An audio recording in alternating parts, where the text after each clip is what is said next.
નમસ્કાર મિત્રો સ્વાગત છે તમારું અમારી યુટ્યુબ ચેનલમાં। આપની સાથે હું છું પિનલગીરી ગોસ્વામી। દ્વારકાથી સૌથી મોટા સમાચાર સામે આવી રહ્યા છે।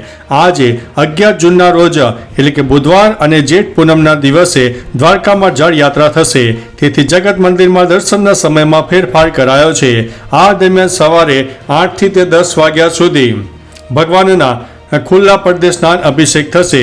સાંજે 5 થી 9 વાગ્યા દરમિયાન મંદિરમાં જળ યાત્રા ઉત્સવ ઉજવાશે।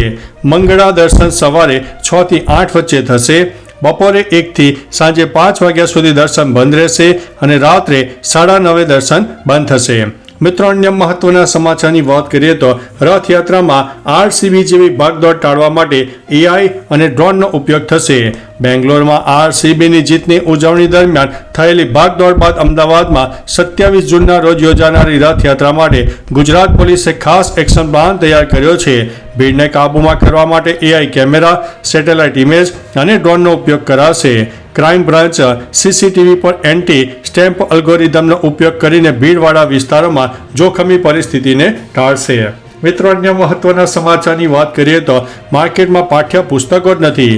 ગુજરાતની શાળાઓમાં નવા શૈક્ષણિક સત્રનો પ્રારંભ થયો છે, જેમાં બાળકોને નવા પાઠ્યપુસ્તકોની જરૂરિયાત હોય છે, પણ માર્કેટમાં પાઠ્યપુસ્તકો જ નથી। સ્ટેશનરીની દુકાનમાં પાઠ્યપુસ્તકો ન મળતા વાલીઓ ચિંતિત છે। હવે સવાલ છે કે વિદ્યાર્થીઓ પુસ્તકો વિના કેવી રીતે ભણશે? આ અછતનો તુરંત નિકાલ લાવવો હવે જરૂરી બન્યો છે। મિત્રો, અન્ય મહત્વના સમાચારની વાત કરીએ તો રાજકોટથી દુઃખદ સમાચાર સામે આવ્યા છે। રાજકોટમાં કોરોનાથી પહેલું મોત થયું હોવાના સમાચાર છે। સિવિલમાં 55 વર્ષીય આધેડનું મોત થયું છે। રાજકોટમાં કોરોનાના કેસોની સંખ્યા અત્યાર સુધીમાં 116 ઉપર પહોંચી ગઈ છે। રાજકોટમાં નવા 9 કેસ પણ નોંધાયા છે, જેમાં 3 મહિલા અને 6 પુરુષોનો સમાવેશ થાય છે। તેમાં 7 દર્દીઓ સાજા થવાના સમાચાર છે। ખાસ કે રાજ્યમાં અત્યાર સુધીમાં 9 જૂન સુધીમાં સાંજ સુધીમાં કોરોના એક્ટિવ કેસનો આંકડો 1109 થઈ ગયો છે। સાજા થનાર દર્દીઓની સંખ્યા પણ વધી રહી છે। મિત્રો, અન્ય મહત્વના સમાચારની વાત કરીએ તો કારનો વીમો મોંઘો થશે, 18 થી 25% ભાવ વધારાની શક્યતા। જો તમારી કારનો વીમો બાકી હોય તો ઝડપ કરો, ટૂંક સમયમાં કારનો વીમો મોંઘો થઈ શકે છે। IRDAએ થર્ડ પાર્ટી વીમા પ્રીમિયમમાં સરેરાશ 18 થી 25% વધારો સૂચવ્યો છે। અમુક વાહન કેટેગરીમાં 20 થી 25% સુધી હોઈ શકે છે। આ પ્રસ્તાવ હાલ માર્ગ પરિવહન અને ધોરીમાર્ગ મંત્રાલય પાસે સમીક્ષા હેઠળ છે, જે આગામી 2 થી 3 અઠવાડિયામાં નિર્ણય જાહેર કરે તેવી અપેક્ષા છે। 2018 થી 3 વર્ષનો થર્ડ પાર્ટી વીમો ફરજિયાત છે। મિત્રો, અન્ય મહત્વના સમાચારની વાત કરીએ તો પોલીસે સોનમને લઈને રવાના થઈ છે। મેઘાલય પોલીસ મૃતક રાજાની પત્ની સોનમને લઈને પટના એરપોર્ટ ઉપર પહોંચી છે। અહીંથી તેને બપોરે ફ્લાઇટ મારફતે કોલકાતા લઈ જવાનું આયોજન હતું અને ત્યારબાદ ત્યાંથી તેઓ શિલોંગ પહોંચવાનું આયોજન છે। ખાસ કે પિક્ચર અભી બાકી હૈ તેવા સમાચારો વચ્ચે સોનમ રાજાની હત્યાને લઈને નવા ખુલાસાઓ કરી શકે છે। મેઘાલય પોલીસે તેને 3 દિવસના ટ્રાન્ઝિસ્ટર રિમાન્ડ પર લીધી છે।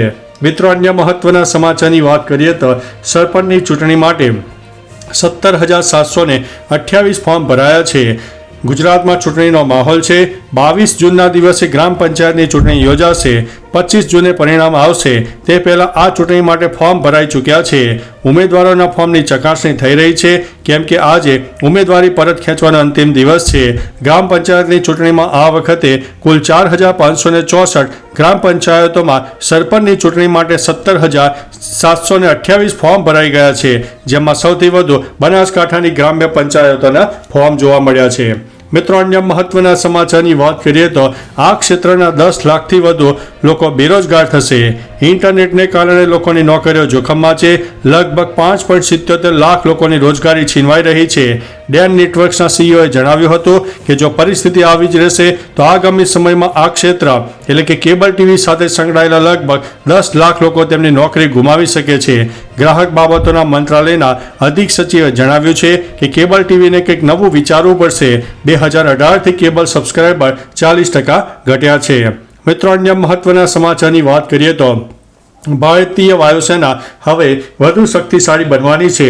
સંરક્ષણ મંત્રાલય સ્વદેશી QRSAM સિસ્ટમ એટલે કે મિસાઇલ ખરીદવાના પ્રસ્તાવ પર વિચાર કરી રહ્યું છે.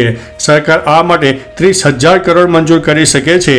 ઉલ્લેખનીય છે કે QRSAM સિસ્ટમ સ્પીડમાં પણ શોધ અને ટ્રેકિંગ ક્ષમતા સાથે કામ કરી શકે છે. તે 25 થી 30 કિલોમીટરની રેન્જમાં ફાઇટર એરક્રાફ્ટ, હેલિકોપ્ટર અને ડ્રોનને અટકાવવામાં સક્ષમ છે.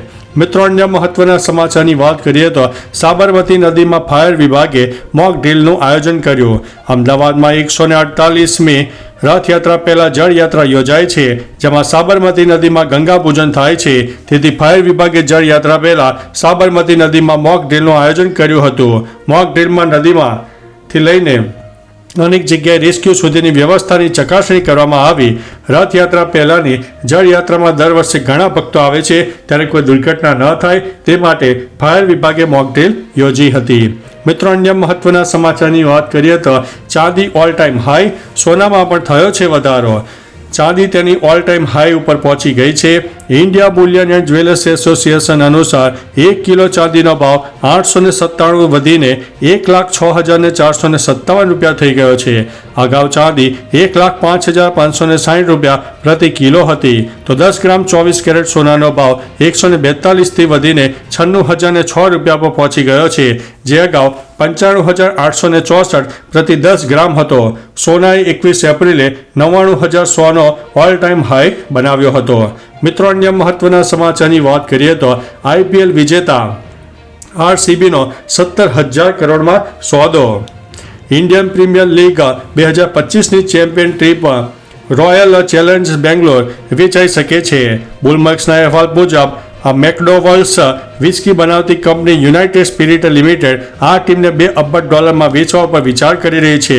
USL અગાઉ વિજય માલ્યાની કંપની હતી. માલ્યાના નાદાર થયા બાદ તેને બ્રિટિશ લિકર કંપની ડિયાજિયો દ્વારા ખરીદવામાં આવી હતી. મિત્રો, અન્ય મહત્વના સમાચારની વાત કરીએ તો જુહાપુરામાં ગુનેગારોના ગેરકાયદેસર બાંધકામ ઉપર બુલડોઝર ફરી વળ્યું. અમદાવાદના જુહાપુરામાં ગુનેગારોના ગેરકાયદેસર બાંધકામો ઉપર અમદાવાદ મ્યુનિસિપલ કોર્પોરેશન દ્વારા બુલડોઝર ફેરવવામાં આવ્યું છે. 20થી વધુ ગુનાઓમાં સંડોવાયેલા આરોપી નજીર વોરાના જુબેદા હાઉસ અને સરફરાઝ કિટલીના ઘર ઉપર પોલીસ બંદોબસ્ત વચ્ચે કાર્યવાહી કરાઈ હતી. 368 ચોરસ મીટર જેટલી જગ્યામાં નજીર વોરાનું ગેરકાયદેસર બાંધકામ હતું. દક્ષિણ પશ્ચિમ ઝોનના એસ્ટેટ વિભાગે આ ડિમોલેશન હાથ ધર્યું છે. તો ચાલો મિત્રો, ફરીથી દેશ અને દુનિયાના સુપરફાસ્ટ સમાચાર લઈને મળતા રહીશો. ત્યાં સુધી અમને રજા આપશો. નમસ્તે.